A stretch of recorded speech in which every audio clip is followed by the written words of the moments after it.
시청자 여러분 안녕하십니까? 채널K 뉴스입니다. 베이사이드 32 애비뉴에 새롭게 마련한 KCS 뉴욕 한인 봉사센터. 지난 2월 매입을 완료하고 새 단장을 진행해 왔는데요. 오늘 본격적인 리모델링 공사의 시작을 알리는 기공식 행사를 개최했습니다.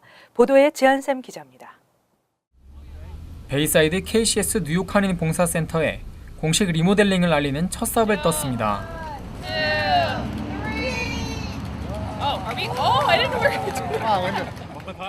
KCS는 오늘 오전 김기현 총영사, 김민선 뉴욕 한인 회장 등 한인사회 관계자들과 멜린다 캐츠 퀸즈 보로장 등 지역 정치인들이 참여한 가운데 공식적인 새 단장 공사 시작을 알렸습니다. 행사에 참석한 내빈들은 KCS의 새로운 보금자리 탄생을 축하하고 앞으로 계속해서 지원을 아끼지 않겠다고 약속했습니다. 앞으로도 우리 이 KCS가 여기서 그칠 것이 아니라 우리 전 미국에서 가장 존경받는 롤 모델 그 커뮤니티 센터로 발전하시기를 기원드리겠습니다. 좀 더 우리 동포 사회의 참여와 지원 속에서 더 크게 성장해 나가고 특히 그 프로그램이라든지 그 복지 프로그램이라든지 이것이 남녀노소 우리 한인 사회의 중요한 그 활동의 장이 되기를 기대해 봅니다. 커뮤니티 센터의 새 단장 공사는 450만 달러 규모로 진행됩니다. 오래된 건물이고 5만 스퀘어피트가 넘는 큰 건물이라 적지 않은 비용이 소요됩니다. 다행히 450만 달러 중 300만 달러는 뉴욕시의 지원이 가능할 것으로 보입니다. 시의 지원을 받기 위해서는 KCS에서 매칭 펀드로 150만 달러를 마련해야 합니다. 근데 이제 시에다가 그 건축 비용을 이렇게 레노베이션 코스트를 했는데 300만 불까지 줄 수 있다. 근데 이제 150만 불은 매칭을 해라. 그러니까 70만 불이 모자라는 거예요. 그래서 재동포재단에서 30만 불 엘로케이션 했다 말씀을 주셨고 6월 말까지 40만 불을 이제 만들어서 하면은 6월 말까지 한 달여 기간 동안 모자라는 40만 불 마련을 위해서 한인사회 도움이 절실한 상황입니다. 오늘 공식적으로 첫 삽을 뜬 커뮤니티 센터는 앞으로 1년여에 걸쳐 리모델링 공사를 마치면 초현대식 시설을 갖춘 한인사회 자산으로 남게 됩니다. 채널K 뉴스 지한샘입니다. 연방 이민당국이 오버스테이 불법 체류자에 대한 대대적인 단속에 나설 전망입니다. 이민당국은 오버스테이어를 색출하기 위한 시스템 개선과 보완책 마련을 촉구했습니다. 국토안보부 감찰국의 최근 보고서에 따르면 현재 오버스테이 불법 체류자는 약 120만 명가량으로 추산됩니다. 하지만 이들을 구체적으로 파악하는 시스템이 따로 마련돼 있지 않습니다. 감찰국은 이민세관단속국 단속요원이 27개 데이터베이스를 수작업으로 검색 분석해 오버스테이어인지 여부를 확인할 수 있도록 시스템 개선과 보완책 마련을 촉구했습니다. 또 입국자의 이름과 여권 번호만으로 출국 여부를 확인할 수 있도록 출국자에 대한 지문 채취 시행도 권고했습니다. ICE는 오버스테이어를 적발하기 위한 방안을 논의하고 있다고 입장을 밝혔습니다. 하원은 오버스테이를 하다 적발될 경우 첫 적발 시에는 벌금 또는 최대 6개월간의 징역형, 2년 내 다시 적발됐을 경우 최대 2년의 징역형 처벌을 받을 수 있도록 하는 법안을 논의 중입니다. 징역형 외에도 5년 동안 미국 입국과 10년 동안 비자 발급이 금지되며 2번 이상 적발 때에는 영구적으로 미국 입국이 금지되고 비자를 받을 수 없습니다. 이민법 개혁을 찬성하는 이들은 1,100만 불법 체류 근로자의 40%가 불법으로 국경을 넘어온 저임금 노동자가 아니라 합법적으로 미국에 들어왔지만 비자 기한이 초과된 오버스테이어라고 지적했습니다. 최근 신분을 우려해 연방정부의 공공혜택 수혜를 기피하는 이민자들이 늘어나고 있습니다. 한편 연방이민당국은 저소득층을 위한 베네핏은 공적 부조가 아니라고 밝혔습니다. 이민당국이 저소득층 베네핏을 받는 이민자들에 대해 공식 입장을 밝혔습니다. 연방이민서비스국은 공식 웹사이트를 통해 현금 보조를 제외한 대부분의 공공혜택 수혜는 이로 인해 추방 조치를 당하거나 영주권 신청 자격에 영향을 미치지는 않는다고 확인했습니다. 현행 이민법의 퍼블릭 차지로 규정된 공적 부조란 외국인들이 정부의 공공 혜택을 이용하게 되면 생활 보호자로 간주돼 미국 입국이나 비자, 영주권 취득 등 이민 자격을 박탈당하고 심지어 추방될 수 있도록 규정해 놓고 있습니다. 영주권 취득 5년 미만 이민자도 이 규정에 해당됩니다. 하지만 메디케이드, 아동건강보험 프로그램, 푸드스탬프, 실업수당, 산모와 신생아 영양보조 프로그램 등은 공적 부조에 해당되지 않습니다. 그럼에도 지난 2월 공공혜택 수혜자에게 불이익을 주는 트럼프 대통령의 행정명령이 나올 수 있다는 관측이 제기되면서 이민자들의 불안감은 확산되고 있습니다. 내년에도 건강보험료가 큰 폭으로 인상될 것으로 전망되고 있습니다.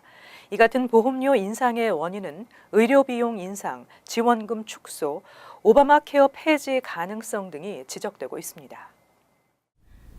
15일 뉴욕주 보험사들은 2018년에 적용될 건강보험료 인상안을 뉴욕주 재정국에 제출했습니다. 상당수 보험사들이 보험료 인상률을 두 자릿수로 정한 것으로 알려졌습니다. 지난해 역시 보험사들은 두 자릿수 인상률을 제안했고 결국 개인 16.6%, 소규모 그룹보험 8.3%로 매듭지었습니다. 전국민 의료보험 시대가 열리면서 중요한 것은 일반 대중들이 얼마나 저렴한 건강보험에 가입하고 이용할 수 있느냐입니다. 아무리 좋은 보험이라도 경제적 부담이 크면 대다수 서민들이 보험에 가입할 수 없기 때문에 오바마 케어는 수입에 따라 정부 보조금을 지급했습니다. 하지만 트럼프 케어는 수입보다는 나이에 중점을 두었고 저소득층, 특히 50대 후반, 장노년층의 부담은 커질 수밖에 없습니다. 보험 전문가는 의료비용 인상, 지원금 축소, 오바마 케어 폐지 가능성 등이 보험료 인상의 원인이라고 설명했습니다. 또 건강보험의 의무 가입 조항이 사라지면 젊은 층의 보험 탈퇴가 증가할 것이고 이는 환자나 노인들의 보험료를 높이는 원인이 된다고 지적했습니다. 뉴욕주 재정국은 보험사들이 제출한 보험료 인상안을 검토한 후 8월쯤 확정된 최종 보험료를 발표할 예정입니다. 퀸즈 롱아일랜드 시티 서민 아파트가 입주 신청을 받고 있습니다. 신청 마감은 6월 14일까지이고 퀸즈 커뮤니티 보드 이 지역에 살고 있는 거주민과 공무원에게 입주 우선권이 주어집니다. 퀸즈에 위치한 고급 주상복합 콘도, 워터파크, 코스트퀘어 총 168가구 중 34가구가 서민 아파트로 배정됐습니다. 총 27층 규모의 아파트로 40%는 스튜디오, 40%는 원베드, 20%는 투베드이며 입주는 7월로 알려졌습니다. 건물 1층에는 스타벅스 등 카페가 들어설 예정이고 옥상 루프탑과 헬스장, 자전거 보관실, 세탁실 등 주민 편의시설도 갖추어져 있습니다. 현재 입주 신청을 받고 있으며 마감은 6월 14일까지입니다. 신청 대상은 퀸즈 커뮤니티 보드 이 지역에 살고 있는 거주민 또는 공무원에게 입주 우선권이 주어집니다. 스튜디오 14개의 월 렌트는 $908, 원베드 15개 유닛의 월 렌트는 $974입니다. 투베드도 5개 유닛이 나왔으며 장애인을 위한 유닛도 배정됐습니다. 원베드는 1인 가구 기준 $33,018에서 $40,080, 2인 가구는 $35,349에서 $45,840면 신청할 수 있습니다. 신청은 뉴욕시의 주택보존개발국 웹사이트에서 온라인 신청이 가능하고 한국어 번역본도 제공됩니다. 전국 대학들의 학생 유치 경쟁이 심화되고 있습니다. 학생들의 학비 지원 신청도 증가하고 있지만 사립대학들이 학생들을 유치하기 위한 자구책으로 학비 지원을 늘리고 있습니다. 15일 전국대학 비즈니스관리협회는 지난 2016-2017 학년도에 입학한 사립대 신입생들의 학교로부터 지원받은 학비 평균은 49.1%라고 발표했습니다. 2016년 48%에 비해 1.1%포인트 증가했으며 10년 전보다는 무려 10.5%포인트 증가한 수치입니다. 전체 학부생의 경우에도 직전 학년도 43%보다 높았고 10년 전보다는 9.1%포인트나 상승한 44.2%로 나타났습니다. 특히 학비 지원율 규모가 작은 사립대에서 두드러지게 나타났습니다. 2016-2017 학년도 소규모 사립대는 신입생 학비의 50.9%를 지원했으며 전체 학부생의 경우에도 49.9%까지 지원을 받아 평균치를 넘어섰습니다.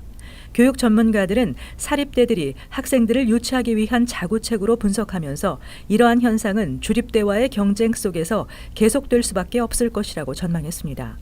전국 대학 비즈니스 관리 협회 켄 레드 디렉터는 2009년 발생한 서브프라임 사태 이후 각 가정의 재정적 필요는 매년 커져왔고 많은 주들에서 고교생 졸업률 감소를 이유로 대학 간의 학생 유치 경쟁도 심화됐다고 지적했습니다.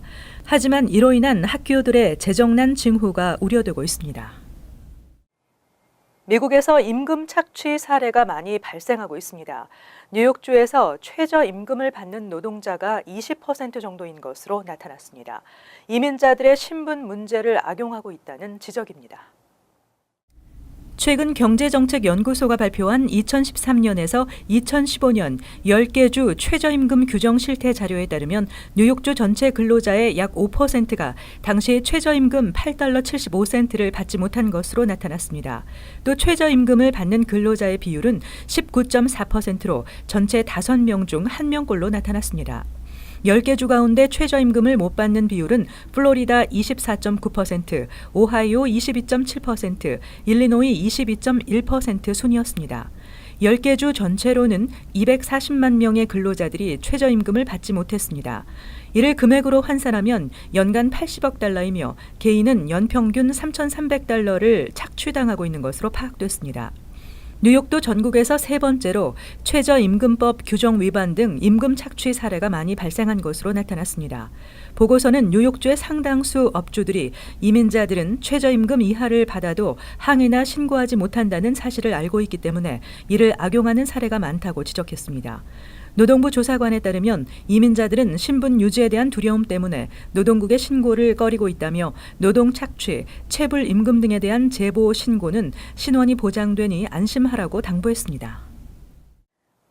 미국에서 휘발유 가격이 가장 비싼 주는 하와이로 나타났습니다. 뉴욕은 10번째, 뉴저지는 18번째로 비쌌습니다. 16일 유가 정보 사이트 gasbuddy.com에 따르면 하와이는 갤런당 휘발유 가격이 $3.024로 미국 내 50개 주 가운데 유일하게 $3를 넘었습니다. 하와이는 유류세가 갤런당 44센트로 세 번째로 높은 데다 정유시설이 거의 없어 정제 비용도 다른 주보다 월등히 높아 휘발유 가격이 가장 비쌌습니다.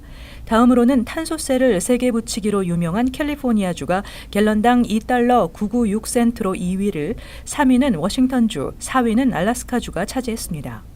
이어서 오리건과 네바다, 펜실베니아, 워싱턴 DC, 아이다호, 커네티컷 순으로 기름값이 비쌌으며 뉴욕은 $2.494센트로 10번째를, 뉴저지는 $2.354센트로 18번째에 올랐습니다.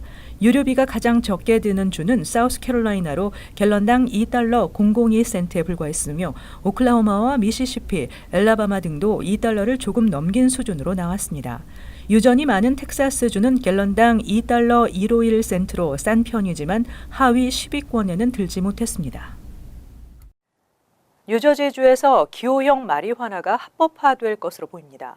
이 법안은 뉴저지 상원에서 다시 추진되고 있으며 차기 주지사로 유력한 필 머피 후보가 긍정적인 입장이어서 입법 가능성이 클 것으로 보입니다.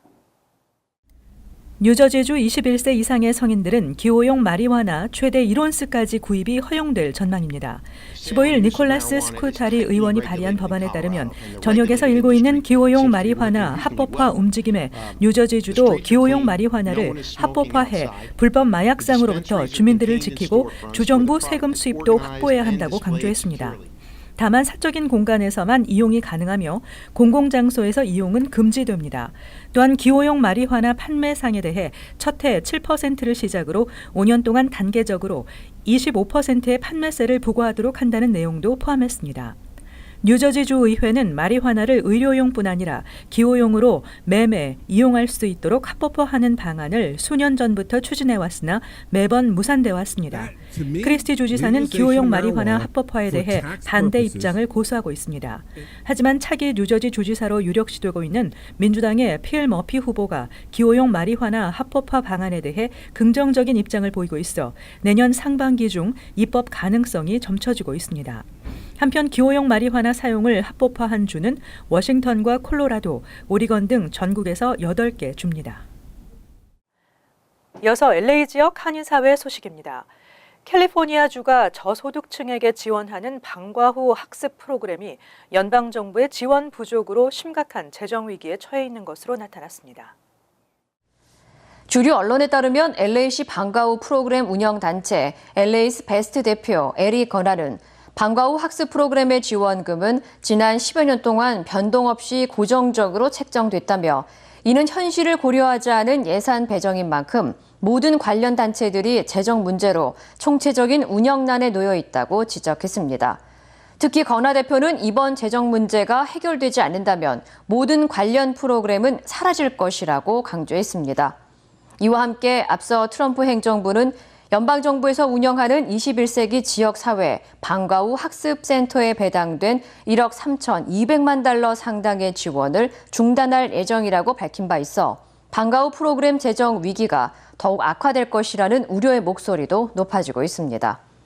현재 캘리포니아주는 85만 9천 명의 저소득층 학생들을 대상으로 방과 후 학습 프로그램 지원에 5억 5천만 달러를 지원하고 있으며 과학실험, 현장 학습 등 학습 지원과 함께 급식 등 사회적 지원도 제공하고 있습니다.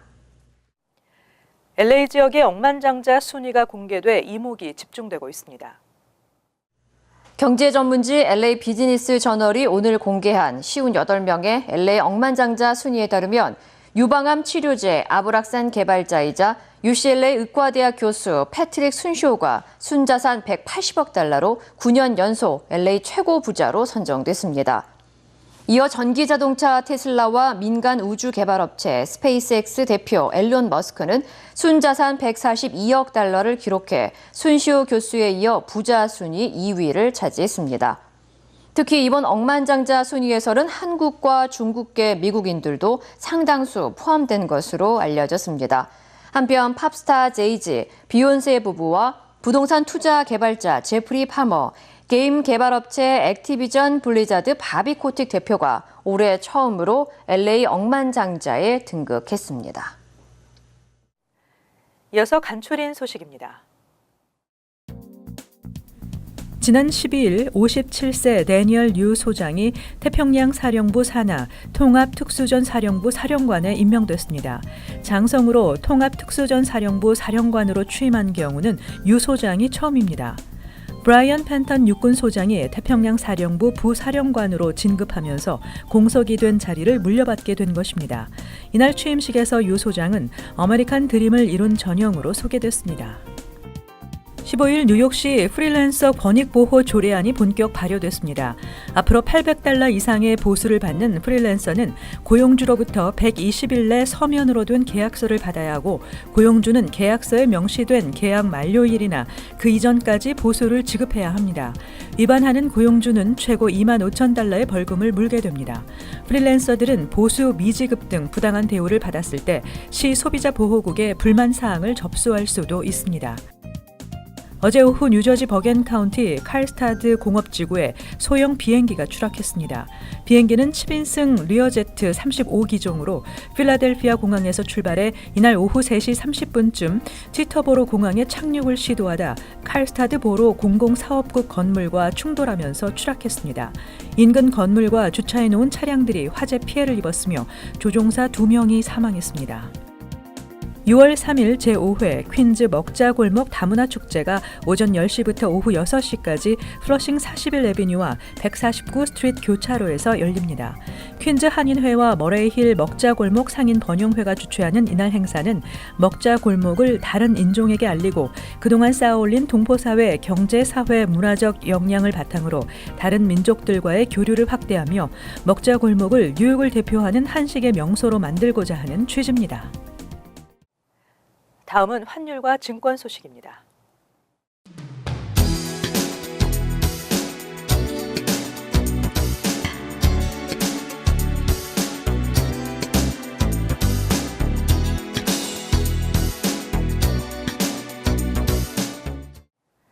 끝으로 날씨 전해드립니다. 수요일은 대체로 맑겠고 더위가 시작되면서 후덥지근하겠습니다. 낮 최고 기온은 86도, 섭씨 30도, 밤 최저 기온은 69도, 섭씨 21도 예상됩니다. 목요일은 가끔 구름이 끼는 대체로 맑은 날씨이지만 무더위가 이어지겠습니다. 금요일은 구름이 많아지겠고 천둥과 번개를 치는 지역이 있겠습니다. 토요일은 무더위가 한풀 꺾이며 대체로 맑겠습니다. 항상 여러분과 함께하는 채널 K 뉴스 여기서 마칩니다. 시청해주신 여러분 고맙습니다.